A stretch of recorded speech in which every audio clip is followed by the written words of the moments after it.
Novel Lore of the Mysteries, Chapter 1069, Under the Sea, Bahasa Indonesia. Sebelumnya, daftar isi. Selanjutnya, Chapter 1069, Di Bawah Laut. Raksasa yang menggerogoti kaki dengan mata vertikal yang dipenuhi benang merah darah sebenarnya tidak nyata. Ia pada dasarnya adalah emosi kuat yang dihasilkan oleh makhluk hidup tertentu. Emosi yang berasal dari kesan mendalam telah memasuki alam bawah sadar. Emosi tersebut menyebar dari pulau kesadaran seseorang ke laut ilusi di sekitarnya, sebelum perlahan-lahan menetap dan membentuk tanda. Tidak mungkin semua emosi dan kesadaran tersebut akhirnya dapat menetap sebagai fondasi. Sebagian besar dari mereka akan terhapus oleh air laut seiring berjalannya waktu. Hanya pengalaman yang sangat intens dan berulang yang akan tersisa. Dan begitu ia membentuk tanda, itu akan menjadi setetes air di lautan bawah sadar kolektif yang kemudian akan memengaruhi makhluk hidup dari spesies yang sama di sekitarnya. Itu akan menjadi memori kuno yang dibagikan dan terukir dalam denyut nadi seseorang. Oleh karena itu, tidak hanya citra hantu dari raksasa tersebut kabur, tetapi juga banyak kesalahan yang disebabkan oleh aspek subjektif dari pikiran. Biasanya, ini tidak akan membuat Leonard dan Audrey tidak dapat menatapnya dengan jelas, membingungkan spiritualitas mereka, dan menghancurkan pikiran mereka. Namun, kegilaan yang menyertainya, rasa takut yang ekstrim yang berasal dari sosok yang tidak dikenal, terasa begitu nyata. Itu dapat mencemari tubuh, hati dan pikiran, astral projection, dan bahkan tubuh jiwa setiap makhluk hidup. Inilah esensi dari bahaya di laut bawah sadar kolektif. Itu tidak berasal dari kekuatan, tingkat, dan status itu sendiri, tetapi dari emosi dan perasaan yang dihasilkan dan terukir di sana. Tentu saja, jika seseorang menemui tanda yang ditinggalkan oleh makhluk tingkat tinggi atau dewa, mereka bisa langsung melihat beberapa tipe atau berbagai bentuk makhluk mitologi. Namun, hasilnya pasti tidak akan menyenangkan. Seseorang akan mengalami keruntuhan mental atau menjadi gila. Jika tidak, mereka akan sepenuhnya tercemar oleh emosi dan perasaan dewa atau makhluk tingkat tinggi. Hasil akhir mereka akan sangat tidak terduga. Secara keseluruhan, di lautan bawah sadar kolektif ini, gaya bertarung berbeda dari dunia luar. Terkadang, semakin cemas seseorang berusaha menghancurkan sosok ilusi, semakin besar kemungkinan mereka akan tercemar oleh emosi yang menggugah. Itulah sebabnya ketika Klein melihat raksasa setinggi 7-8 meter yang berwarna abu-abu kebiruan berlari ke arahnya, ia segera mengambil inisiatif untuk mengendalikan emosinya. Kemudian ia menggunakan Illusion Creation. Target dari Illusion Creation adalah Leonard dan Audrey. Di mata kedua Beyonder Sequence 5 ini, raksasa setinggi 2-3 lantai itu tidak lagi memiliki kegilaan dan kekerasan yang membuat seseorang bergetar dari dalam hati. Segalanya tampak normal dan biasa saja. Oleh karena itu, sebelum perasaan ekstrim itu benar-benar dapat mencemari mereka, Leonard dan Audrey tetap sangat tenang, tanpa menunjukkan fluktuasi emosional. Kemudian, dengan satu tangan di saku, Leonard mengeluarkan tangan kanannya dan sedikit membuka mulutnya. Setelah menjadi Spirit Warlock, ia awalnya ingin menggunakan roh pertama, Terror Banshee, yang ia segel di giginya dengan bantuan Uskup Agung. Itu adalah makhluk dunia roh yang kuat dengan wajah yang cantik dan tubuh yang membusuk. Ia memiliki sepasang sayap elang yang besar dan ahli dalam menguras kesadaran orang lain, menyuntikkan perasaan teror ke dalam diri mereka. Namun, ia segera teringat bahwa tidak hanya ia berada dalam bentuk astral projection, tetapi ia juga telah dibersihkan oleh kabut abu-abu. Bagaimana mungkin masih ada roh lain yang menempel padanya? Ia tidak punya pilihan lain selain menggunakan kekuatan Soul Assurer, mengubah matanya yang hijau menjadi dalam dan tenang. Bayangan raksasa itu seketika melambat seolah-olah ia sedang ditenangkan. Saat itu, Audrey dengan tenang mengulurkan kedua tangannya dan menggunakan plakete. Angin tak terlihat berhembus, dan sosok raksasa itu tampak terhenti sejenak saat ia melemahkan kontaminasi di sekitarnya. Selama proses ini, Klein mengeluarkan salib perunggu yang memiliki banyak duri tajam. Saat ia membuka botol yang berisi darahnya, ia menuangkan beberapa tetes ke atasnya dan dengan hikmat berkata, "Cahaya!" Cahaya yang cemerlang, murni, dan sempurna menyembur keluar. Dan di tengah jubah hitam Klein yang berkibar, hantu raksasa itu tenggelam dalam cahaya.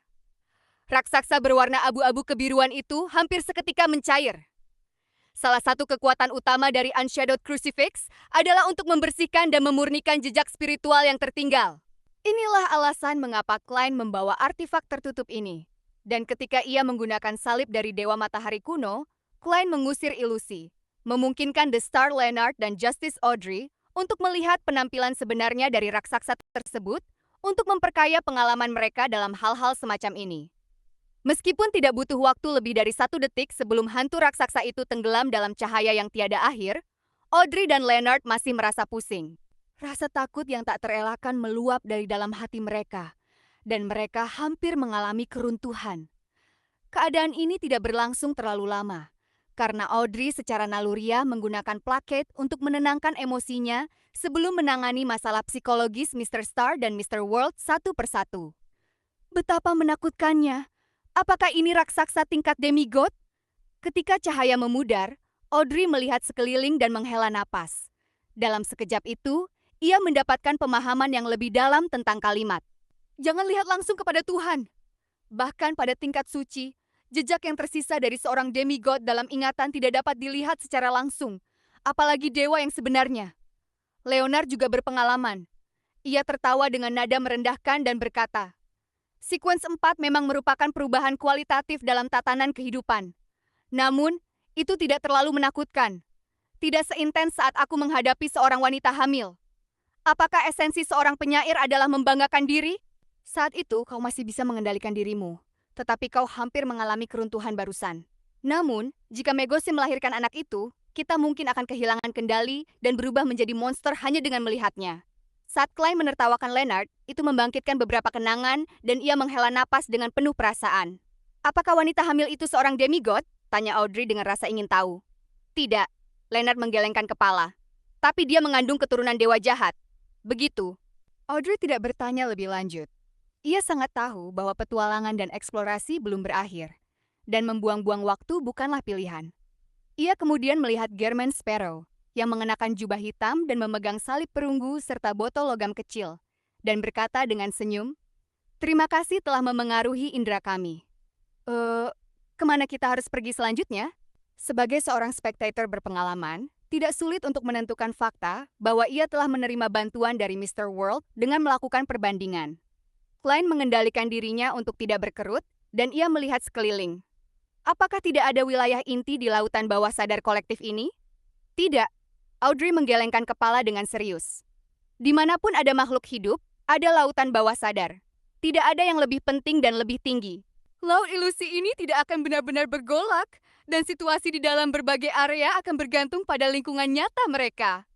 Kami menyebutnya efek pengendapan.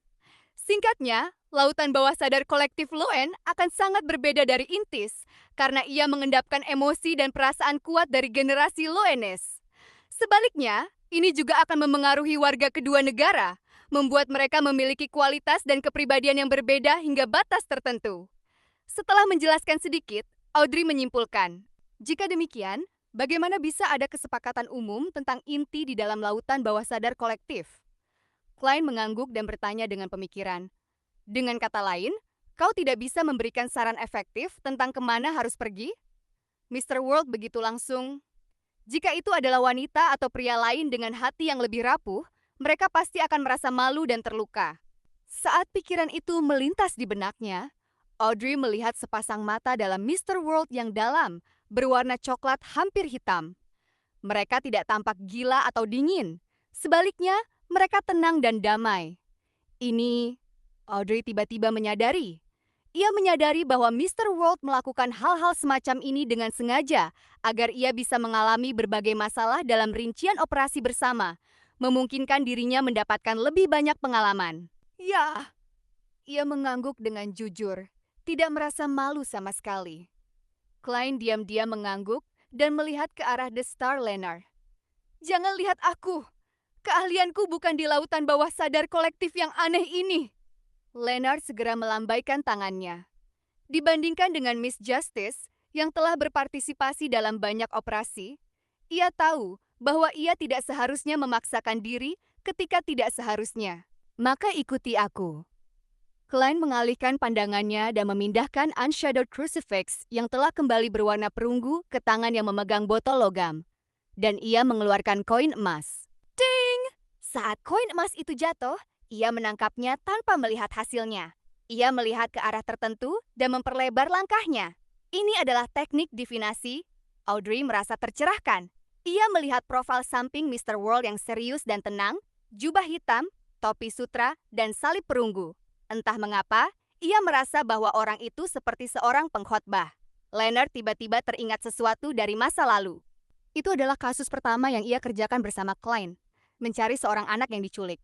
Saat itu juga merupakan cara bagi Klein untuk memimpin jalan melalui divinasi.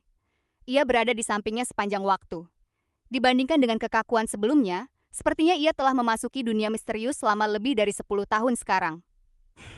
Baru lebih dari setahun. Leonard meletakkan tangannya di saku saat ia mengikuti Klein dengan dekat. Audrey meliriknya dan merasakan perubahan suasana hatinya. Mr. Star dan Mr. World tidak hanya mengenal satu sama lain dalam kehidupan nyata, tetapi mereka mungkin juga teman dekat. Ya, mereka setidaknya telah sering bertemu dalam 1 atau 2 tahun terakhir. Saat ia membuat penilaian itu, ia tidak memperlambat langkahnya.